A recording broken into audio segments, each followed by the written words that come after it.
আসসালামু আলাইকুম সবাইকে। লাইফস্টাইল উইথ বৌশরী পেজের পক্ষ থেকে আপনাদের সবাইকে স্বাগতম জানাচ্ছি। আশা করছি আপনারা সবাই ভালো আছেন। আজকে আমি তৈরি করে দেখাবো চিকেন মোমো। তো চিকেন মোমো তৈরি করার জন্য আমি এখানে চিকেন নিয়ে নিয়েছি 1 কাপের মতো। সাথে আমি দিয়ে দিচ্ছি কিছু বাঁধাকপি একটু ভালোভাবে কুচি করে নেওয়া। সাথে দিয়ে দিচ্ছি গাজর কুচি ও স্প্রিং অনিয়ন কুচি। আরও এখানে রয়েছে কাঁচামরিচ কুচি, আদা কুচি ও রসুন কুচি। এই তিনটা আমি আদা কুচি ও রসুন কুচি হচ্ছে যে সব মিলে 1 টেবিল চামচের মতো। আর এখানে কাঁচামরিচ কুচিটা আপনাদের পরিমাণ অনুযায়ী দিবেন। আর ফ্রেশলি গোলমরিচ আমি গুঁড়ো করে নিয়েছি, এখানে 1/2 চা চামচের মতো দিয়ে দিলাম। আর আমি এখানে দিব গরম তেল 2 টেবিল চামচের মতো, কিন্তু তার আগে আমি এটা একটু মাখিয়ে নিচ্ছি ভালো করে, তারপর আমি গরম তেলটা দিয়ে দিব। সাথে দিয়ে দিচ্ছি পরিমাণ মতো লবণ, এটা ভুলে গিয়েছিলাম। আর লাইট সয়া সস দিয়ে দিচ্ছি 1 টেবিল চামচের মতো। আর এই পর্যায়ে আমি একদম চুলা থেকে নামিয়ে নিয়ে আসা গরম তেল দিয়ে দিচ্ছি। এবার আমি এগুলো ভালো করে মাখিয়ে নিব।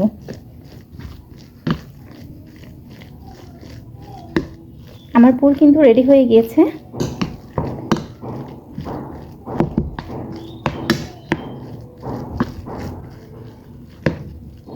এই যে আমার রেডি হয়ে গেল আমার চিকেনের পুর। মোমো বা ডাম্পলিংয়ের পুরের জন্য আমি এখানে নিয়ে নিচ্ছি 1 কাপ ময়দা, আর সাথে আরও আধা কাপ থেকে একটু বেশি। সাথে দিচ্ছি কর্নফ্লাওয়ার 1 টেবিল চামচের মতো, সাথে দিচ্ছি পরিমাণ মতো লবণ। এবার আমি হালকা কুসুম গরম পানি দিয়ে এটাকে মাখির মতো করে নিব। আমি অল্প অল্প করে দিব পানি। আমার ডো মথে নেওয়া শেষ। এই যে দেখেন, ডোটা বেশি নরমও হবে না, বেশি শক্ত হবে না, এরকম একটা ডো মথে এখন আমি এটাকে রেস্টে রেখে দিব। আমি কমপক্ষে এটাকে 1 ঘন্টা রেস্টে রাখবো।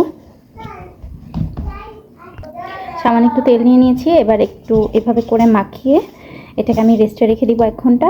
আর এরপরে আমি দেখাবো আমি মোমো কিভাবে বানাচ্ছি। আর এটা আপনারা একটা ভেজা টাওয়েল বা একটা ন্যাকড়া দিয়ে রাখতে পারেন। আমি একটা প্লেট দিয়ে এখন আপাতত ঢেকে রাখছি, তারপর আমি বাকি প্রসেসগুলো দেখাবো। মোমোর যে ডিপিং সসটা, সেটার জন্য আমি ফার্স্টে এখানে নিয়ে নিয়েছি রসুন কুচি 1 টেবিল চামচের মতো, একদম মিহি করে কুচি। সাদা তিল নিচ্ছি 1/2 চা চামচ। আর এখন ফুটন্ত গরম তেল আমি নিয়ে এসেছি, এটা দিয়ে দিব।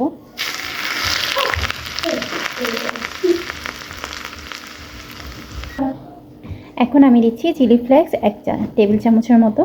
এটা দিচ্ছি, আসলে এটা যদি আমি আগে দিতাম তখন হতো কি আপনার মরিচটা পুড়ে যেত, তো সেজন্য আমি এটা আগে না দিয়ে রসুনের সাথে একসাথে দিলে এটা পুড়ে যেত, তাই আমি এটা পরে দিয়েছি। সুন্দর একটা কালারের জন্য আমি এখানে গুঁড়ো মরিচ দিয়ে দিচ্ছি স্বাদ মতো অল্প লবণ। এটা আসলে আমি সয়া সস দিব, তার জন্য আমি লবণ কমিয়ে দিচ্ছি। সয়া সস দিচ্ছি 2 চা চামচ। টমেটো কেচাপ দিচ্ছি 2 চা চামচ। লেবুর 1 টুকরো লেবু আমি এভাবে চিপে এটার রস দিয়ে দিচ্ছি। আর দিয়ে দিচ্ছি সামান্য একটু চিনি, জিনিসটাকে অ্যাডজাস্ট করার জন্য। এখন আমি এটা ভালো করে মিক্স করে নিব।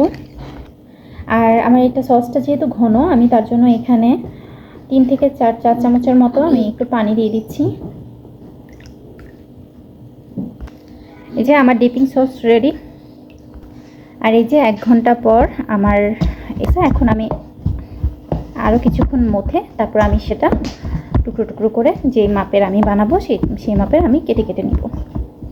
এই যে আমি এটাকে লম্বা করে বেলে নিয়েছি, এখন আমি এটা একটা লুচির মতো করে আমি এগুলো কেটে নিয়ে নিব।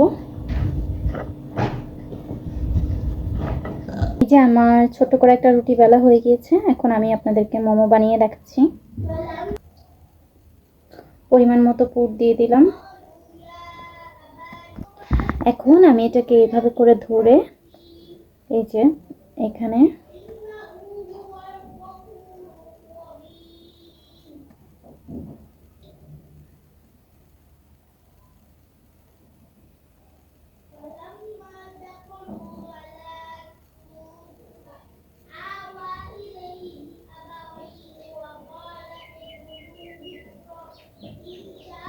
হয়ে গেল আমার কিউট একটা মোমো। এই যে আমি এই প্যানের মধ্যে মোমোগুলা স্টিম করে নিব, তো তার জন্য আমি এই প্যানের মধ্যে কিছুটা তেল লাগিয়ে নিচ্ছি যেন মোমোগুলোকে আমি সহজে তুলতে পারি। এবার আমি বানিয়ে রাখা মোমোগুলো একে একে আমি এখানে প্লেস করে দিচ্ছি। আমি একটু ফাঁকা ফাঁকা করে রাখবো। আমি যেহেতু নতুন বানাচ্ছি তার জন্য আমার এগুলো ডিজাইন এত একটা ভালো হয়নি। তো আপনারা যারা পুরনো, যারা বানিয়ে এক্সপার্ট, তারা তো নিশ্চয়ই ভালোভাবে বানান। সে আমারগুলো অবশ্য এতটা সুন্দর হয়নি।